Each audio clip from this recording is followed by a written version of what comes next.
आप सभी का स्वागत है। आज के इस वीडियो में हम जानेंगे कि अनुदेशन में कौन कौन से दोष होते हैं। डिफेक्ट्स इन इंस्ट्रक्शन, एक अनुदेशन करते समय कौन कौन से दोष होते हैं और उन दोषों से कैसे बचा जा सकता है, इसके बारे में आज हम इस वीडियो में जानेंगे।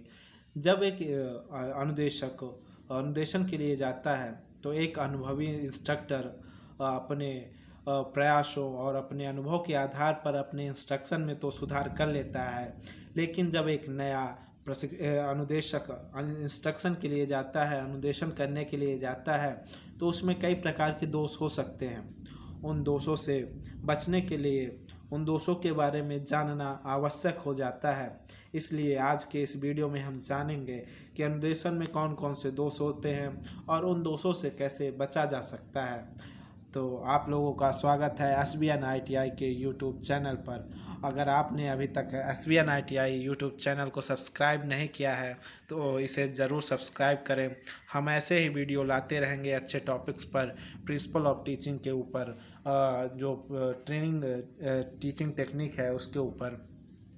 तो आज के वीडियो में हम जानेंगे कि अनुदेशन में इंस्ट्रक्शन में कौन कौन से दोष होते हैं। जो सामान्यतः दोष होते हैं, मेनली दोष 5 प्रकार के ही होते हैं। उनके बारे में हम जान लेते हैं कि कौन कौन से 5 प्रकार के दोष हैं। जो पहला दोष है डिफेक्ट्स इन पर्सनालिटी, व्यक्तित्व में दोष। दूसरा जो दोष है वो है इनएडुकेट प्रिपरेशन, अपर्याप्त तैयारी। तीसरा दोष है इम्प्रॉपर मेथड ऑफ प्रेजेंटेशन, प्रस्तुति का अनुचित तरीका। चौथा जो दोष है इम्प्रॉपर इवोल्यूशन, अनुचित मूल्यांकन। इन सारे दोषों के बारे में हम आगे डिटेल से पढ़ेंगे। अभी बाकी हम लोग जानते हैं कि कितने प्रकार के दोष हैं। जो पांचवा दोष होता है वो है इनएडिक्वेट ह्यूमन रिलेशनशिप, अपर्याप्त मानवीय संबंध। तो आइए जानते हैं इन दोषों के बारे में डिटेल से। जो पहला दोष है, जो मेन मुख्यतः पहला दोष है इंस्ट्रक्शन में, वो है डिफेक्ट्स इन पर्सनालिटी, व्यक्तित्व में दोष। यहाँ पर पर्सनालिटी वर्ड यूज़ किया गया है, जिसे हिंदी में व्यक्तित्व कहते हैं। अगर हम पर्सनालिटी को कम शब्दों में बताना चाहें किसी को, तो हम कह सकते हैं कि किन्हीं दो व्यक्तियों या दो से अधिक व्यक्तियों के बीच अंतर करने के लिए जो जिन गुणों को आधार मानते हैं हम, उन सभी गुणों को सम्मिलित रूप से समाहित करके जो एक रूप निखरता है, जो एक रूप बन के निकलता है, उसे ही पर्सनालिटी कहते हैं। तो इंस्ट्रक्शन के समय पर्सनालिटी में जो जो मुख्य दोष होते हैं उनके बारे में जानते हैं। पहला बिंदु है शिक्षण के दौरान प्रशिक्षक अनावश्यक कार्य करने लगते हैं। दूसरा पॉइंट है प्रशिक्षक नर्वस हो जाते हैं। तीसरा पॉइंट है गलत व्यवहार करने लगते हैं। क्या होता है कि कभी कभी प्रशिक्षक अपने ट्रेनीज को कुछ सिखाने जब आते हैं तो उन्हें कुछ सिखाने कुछ बताने के अलावा अननेसेसरी काम करने लगते हैं, जैसे कि अपने पिछले पेपर वर्क करने लगते हैं, ऑफिशियल काम करने लगते हैं उन्हें कुछ अपने प्रशिक्षणार्थियों को सिखाने के अलावा। तो वह कार्य उस समय, उस पर्टिकुलर समय में अननेसेसरी अनावश्यक कार्य कहलाएगा।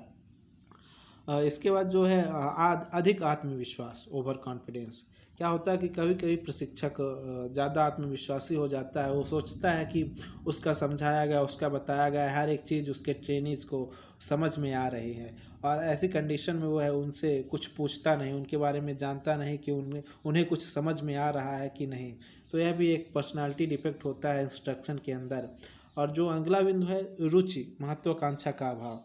कहते हैं कि जब आपकी रुचि नहीं होगी किसी कार्य में, तो ना तो वो कार्य आप सीख सकते हैं और ना ही वह कार्य किसी दूसरे को सिखा सकते हैं। इसलिए रुचि का होना बहुत ही महत्वपूर्ण है इंस्ट्रक्शन के समय। अगला पॉइंट है शारीरिक कमी, मानसिक सतर्कता की कमी। शारीरिक कमी में जैसे कि स्वास्थ्य सही ना होना या फिर कुछ डिसेबिलिटी होना जिससे आपका इंस्ट्रक्शन प्रभावित हो सके। मानसिक सतर्कता की कमी का कहने का मतलब है कि आपको ट्रेनिज को कुछ बताते समय मानसिक रूप से सतर्क रहना चाहिए। आपको देखना चाहिए कि कौन सी ट्रेनिज का मन लग रहा है कुछ पढ़ने में, कुछ सीखने में, किस ट्रेनिज के अंदर डाउट्स हैं, किस ट्रेनिंग का यहाँ पर ध्यान नहीं है पढ़ाई में। ऐसी कंडीशन में जब तक आप मानसिक रूप से सतर्क नहीं रहेंगे तो ये सारी चीज़ें नहीं जान पाएंगे और अपने ट्रेनिज से कनेक्ट नहीं हो पाएंगे। इसके बाद जो लास्ट पॉइंट है हेर फेर करने की क्षमता का अभाव। सबसे महत्वपूर्ण पॉइंट भी ये है वैसे देखा जाए तो, अगर क्योंकि आपको जब अपने ट्रेनिंग्स को कुछ बताते हैं तो वह एक पर्टिकुलर मेथड से किताबी लैंग्वेज से नहीं समझ पाता है। उस किताबी लैंग्वेज में कुछ हेर फेर करके कुछ दूसरी मेथड अपना के अपने ट्रेनिंग्स को समझाना पड़ता है, कुछ नए उदाहरण लाके। इसलिए हेर फेर करने की आपके पास क्षमता होनी चाहिए। अगर ट्रेनिंग्स कुछ क्वेश्चन कर रहा है डाउटफुल उस टॉपिक से पर्टिकुलर हट के, तो आपको हेर फेर करके कुछ पर्टिकुलर आपको उसी टॉपिक पर बताना चाहिए और उसी टॉपिक पर उस ट्रेनिंग्स का ध्यान आकर्षित करना चाहिए। इसके बाद जो सेकंड डिफेक्ट होता है इंस्ट्रक्शन में, वो है इनएडिक्वेट प्रिपरेशन, अपर्याप्त तैयारी। इस दोष में देखा जाए तो पाठ का विश्लेषण ठीक से नहीं किया गया हो। क्या होता कि जब आप इस प्रिपरेशन का पाठ को किसी लेसन को पढ़ाने जाते हैं, इंस्ट्रक्शन करने जाते हैं, तो सबसे पहले आपको पाठ का विश्लेषण करना है। उसमें उस लेसन में देखना है कि कौन सी चीज़ें इस लेसन से आपको अपने ट्रेनिंग्स को समझानी है, कौन सी चीज़ें बतानी है और कौन सी चीज़ें नहीं बतानी है। इसके बाद जो सेकंड पॉइंट है वो है पाठ के मुख्य उद्देश्य को न समझाना और विषय में ज्ञान की कमी। सबसे पहले तो आपको पाठ के मुख्य उद्देश्य को, मुख्य ऑब्जेक्टिव को समझाना है कि इस लेसन को पढ़ने के बाद आपके ट्रेनिंग्स क्या सीखने, क्या जान जाएंगे और किस योग्य हो जाएंगे। सबसे पहले आपको अपने लेसन का उद्देश्य समझाना है, उसके बाद ही आपको अपना लेसन शुरू करना है। और आपको अपने उस लेसन, उस टॉपिक के बारे में, अपने विषय के बारे में ज़्यादा से ज़्यादा ज्ञान होना चाहिए। संपूर्ण लगभग ज़्यादा से ज़्यादा ही ज्ञान होना चाहिए, क्योंकि आपके ट्रेनिंग्स कुछ भी डाउट अपने पूछ सकते हैं उस टॉपिक से रिलेटेड, तो आप उनका जवाब दे सकें, आप उनके डाउट्स क्लियर कर सकें। इसलिए आपको उस विषय में ज़्यादा से ज़्यादा ज्ञान होना चाहिए। इसके बाद जो नेक्स्ट पॉइंट है, पाठ की अवधि पर ध्यान नहीं दिया गया हो। जो नेक्स्ट पॉइंट है वो है पाठ की अवधि पर ध्यान नहीं दिया गया हो। आपको सबसे पहले तो विश्लेषण करना है अपने लेसन का। इसके बाद उस लेसन में कितना समय देना है, उस पर्टिकुलर टॉपिक को कितना समय में ख़त्म करना है, इस बारे में ध्यान रखना है। क्योंकि जब आप पाठ का विश्लेषण करते हैं तो आपको पाठ की लेसन की अवधि पर भी ध्यान देना चाहिए। क्या होता है कभी कभी कि एक इंस्ट्रक्टर इजी टॉपिक को, जो इजी होता है उसमें ज़्यादा समय दे देता है, और जो वास्तव में कठिन टॉपिक होता है जिसे अपने ट्रेनिंग्स को समझाना चाहिए, उसके ट्रेनिंग्स को जानना चाहिए, तो उसमें समय नहीं दे पाता है। ऐसी कंडीशन में टाइम ख़त्म हो जाता है और वो टॉपिक जो कठिन है वो क्लियर नहीं हो पाता। इसलिए आपको सभी टॉपिक को एक निश्चित अवधि समय बांट देना चाहिए, उसी के आधार पर आपको आगे का लेसन पढ़ाना चाहिए। इसलिए आपको अपने टॉपिक का एक निश्चित समय रखना है, इसके बाद ही उस टॉपिक को अपने प्रशिक्षणार्थियों को बताना है, उसी समय के अंदर ही उस टॉपिक को ख़त्म करना है। और जो लास्ट इस डिफेक्ट में लास्ट बिंदु है वो है तैयारी में अनुचित योजना और प्रशिक्षण सामग्री का प्रयोग। आपको अपने प्रिपरेशन में एक अच्छी योजना, अच्छी प्लानिंग रखनी है, और किन चीज़ों का, किन प्रशिक्षण सामग्री का कब उपयोग करना है, कौन सी प्रशिक्षण सामग्री सही है आपके ट्रेनिंग्स के लिए, इन सारी चीज़ों का ध्यान रखना है। इसके बाद जो नेक्स्ट डिफेक्ट होता है वो तीसरा डिफेक्ट है इम्प्रॉपर मेथड ऑफ प्रेजेंटेशन, प्रस्तुति का अनुचित तरीका। अगर देखा जाए तो इंस्ट्रक्शन में सबसे महत्वपूर्ण प्रेजेंटेशन ही है। वैसे तो 4 चरण होते हैं इंस्ट्रक्शन के। पहला चरण होता है प्रिपरेशन, दूसरा होता है प्रेजेंटेशन, और तीसरा होता है एप्लीकेशन, और चौथा जो चरण होता है इंस्ट्रक्शन में वो होता है इवोल्यूशन। सबसे महत्वपूर्ण यही चरण माना जाता है प्रिपरेशन। तो इसमें अगर किसी प्रकार का डिफेक्ट होता है तो यह बहुत ही प्रभावित करता है आपके इंस्ट्रक्शन को, इसलिए इसमें ज़्यादा ध्यान देना चाहिए, इसके डिफेक्ट्स को कम से कम करना चाहिए। तो सबसे पहले तो जो डिफेक्ट है, इसका पहला पॉइंट है इस डिफेक्ट का, वो है बिना किसी परिचय और मोटिवेशन के साथ विषय शुरू करना। आपको जब अपना लेसन शुरू करना है तो एक मोटिवेशन स्पीच, थोड़ा सा अपने लेसन के बारे में सबसे पहले तो आपको परिचय देना है अपने प्रशिक्षणार्थियों को। और अगर आप पहली बार क्लास में जा रहे हैं तो अपने बारे में परिचय देना है अपने प्रशिक्षणार्थियों को, और उनका भी परिचय लेना है अगर आप पहली बार क्लास में जा रहे हैं।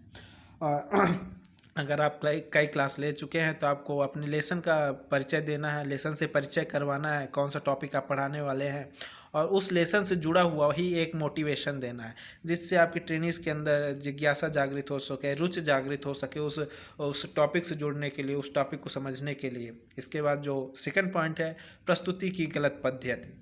आपको अपने प्रेजेंटेशन की एक उचित मेथड रखनी है, उचित विधि रखनी है। कौन सी चीज़ आपको सबसे पहले तो लेसन प्लान रखना है अपने पास, और उसी में सारी चीज़ें इंक्लूड करनी है कि कौन सा लाइंस कब बोलनी है, किस पर्टिकुलर टॉपिक के बारे में कब बोलना है, और किस टॉपिक किस सामग्री का कब यूज़ करना है। ये सारी चीज़ें आप लेसन प्लान में लिख सकते हैं और अपनी प्रस्तुति को सही कर बना सकते हैं। इसके बाद जो नेक्स्ट टॉपिक है, उचित प्रश्न करने की तकनीक को नहीं अपनाना। क्या होता है कभी कभी कि एक इंस्ट्रक्टर जब इंस्ट्रक्शन करता है तो अपने ट्रेनिंग से क्वेश्चन नहीं करता है। ऐसी कंडीशन में वो ट्रेनिंग जो उस पर्टिकुलर टॉपिक से, उस पर्टिकुलर इंस्ट्रक्टर से जुड़ नहीं पाता है। सबसे पहले तो आपको ये करना चाहिए कि आपको टॉपिक को शुरू करते समय, शुरू करने के शुरुआती दौर में ही एक आध दो क्वेश्चन पूछकर अपने उस टॉपिक से उन पर्टिकुलर ट्रेनीज़ को जोड़ना चाहिए, कुछ क्वेश्चन करके। इसके बाद टॉपिक के बीच में भी आपको क्वेश्चन करते रहना चाहिए, जिससे कि कनेक्शन बना रहे उस टॉपिक से आपके ट्रेनिंग्स का। इसके बाद लास्ट में तो सेशन रखना ही चाहिए 2-4 मिनट का, जिससे आप उनसे क्वेश्चनिंग कर सकें, उनका इवोल्यूशन कर सकें कि उनका आपके द्वारा बताया गया ज्ञान उन्हें कितना समझ में आया है। इसके बाद जो है लास्ट इसमें बिंदु है, प्रस्तुति क्रमबद्ध ना होना। आपको सबसे पहले क्या होता है, इसके लिए एक अच्छा उदाहरण है। अगर आप किसी टॉपिक को पढ़ा रहे हैं, जैसे आप डीसी मोटर पढ़ा रहे हैं, अगर आप डीसी मोटर का प्रिंसिपल, डीसी मोटर की कार्यविधि बताने से पहले ही आर्मेचर रिएक्शन बताएंगे तो ट्रेनिज को कुछ समझ में नहीं आएगा, उसके अंदर बहुत सारे डाउट बन जाएंगे और उस टॉपिक को ट्रेनिज समझ नहीं पाएगा और उसका ध्यान नहीं लगेगा उस टॉपिक के अंदर। इसलिए आपकी प्रस्तुति, अपने प्रेजेंटेशन को क्रमबद्ध रखना है। सबसे पहले तो आपको डेफिनेशन बतानी है किसी के बारे में, उसके बारे में शुरुआती दौर में जो होती है डेफिनेशन, कार्यविधि, उसके बाद में जो दोष होते हैं, जो उपयोग होते हैं, उनके बारे में सारी चीज़ें क्रमबद्ध तरीके से बतानी पड़ेगी। इसके बाद जो फोर्थ डिफेक्ट होता है इंस्ट्रक्शन में, वो है इम्प्रॉपर इवोल्यूशन, अनुचित मूल्यांकन। इसमें पहला बिंदु है नियमित रूप से मूल्यांकन ना करना। अपने मूल्यांकन को नियमित रूप से करना चाहिए। मूल्यांकन में अशुद्धि होना, क्या होता है कभी कभी अशुद्धि, इंस्ट्रक्टर ध्यान नहीं देता और मूल्यांकन में अशुद्धि कर देता है। और तीसरा जो पॉइंट है, मूल्यांकन की अनुचित विधि या प्रक्रिया। कभी कभी इंस्ट्रक्टर बिना किसी क्वेश्चन, बिना किसी मौखिक, बिना किसी लिखित टेस्ट के ही मूल्यांकन कर देता है, ऐसे बैठ के ही मूल्यांकन कर देता है। तो ऐसा नहीं करना चाहिए। एक प्रॉपर टेस्ट लेना चाहिए, एक निश्चित अंतराल में टेस्ट लेते रहना चाहिए, चाहे वह मौखिक टेस्ट हो चाहे लिखित टेस्ट हो, मतलब टेस्ट लेना ही चाहिए मूल्यांकन के लिए। इसके बाद जो इसमें पॉइंट है, लास्ट पॉइंट है, मूल्यांकन में पक्षपात होना। अपने इवोल्यूशन में, अपने मूल्यांकन करते समय आपको मूल्यांकन में पक्षपात नहीं करना है। क्या होता है कभी कभी कोई इंस्ट्रक्टर अपने पर्टिकुलर ट्रेनिंग्स के साथ ज़्यादा जुड़ा हो जाता है और उसे वो ज़्यादा प्रमोट करने लगता है। ऐसी कंडीशन में वो मूल्यांकन में गड़बड़ी कर देता है, लेकिन ऐसा नहीं करना चाहिए। आपके लिए सारे ट्रेनिंग्स बराबर होनी चाहिए और आप जो प्रशिक्षण दें सारे ट्रेनिंग्स को बराबर दें, सारे ट्रेनिंग्स को ज़्यादा कार्यभार जो दें सबको बराबर दें। इसके बाद जो लास्ट डिफेक्ट होता है इंस्ट्रक्शन में, वो है इनएडुकेट ह्यूमन रिलेशनशिप। आपको अपने ट्रेनिंग से एक फ्रेंडली, एक मानवीय संबंध, अच्छा मानवीय संबंध रखना है। इसमें जो पहला पॉइंट है, प्रशिक्षुओं के मानव को पूरा करने में विफलता। अगर आप अपने ट्रेनिंग्स के साथ अच्छा रिलेशनशिप नहीं रखेंगे तो अपने ट्रेनिंग्स को अच्छे से नहीं पढ़ा पाएंगे और उनके मानव को पूरा नहीं कर पाएंगे। वो जो डिजर्व करते हैं, जो ज्ञान डिजर्व करते हैं, उसे नहीं बता पाएंगे। इसका जो नेक्स्ट पॉइंट है, अनुकूल वातावरण विकसित करने में विफलता। जब आपका अपने ट्रेनिज के साथ अच्छा संबंध नहीं होगा तो आपका क्लासरूम का जो वातावरण है वो प्रशिक्षण के लिए अच्छा नहीं होगा, अनुकूल नहीं होगा। इसलिए आपको अपने ट्रेनिज के साथ एक अच्छा व्यवहार रखना है, एक अच्छा मानवीय संबंध रखना है और उसके जो पर्टिकुलर जो होते हैं डाउट्स उन्हें क्लियर करते रहना है। और जो एक ट्रेनिज की जो भी समस्याएं होती हैं उन्हें भी सॉल्व करने के लिए अपना तत्परता दिखानी चाहिए, जिससे एक अच्छा बॉन्ड बन सकता है अपने ट्रेनिज के बीच और उससे बहुत सारे लाभ वो हो सकते हैं। आपके क्लासरूम का सही वातावरण बना रहेगा। तो आज का जो टॉपिक था हमारा यहीं पर ख़त्म होता है, डिफेक्ट्स इन इंस्ट्रक्शन जो था। तो धन्यवाद, थैंक यू।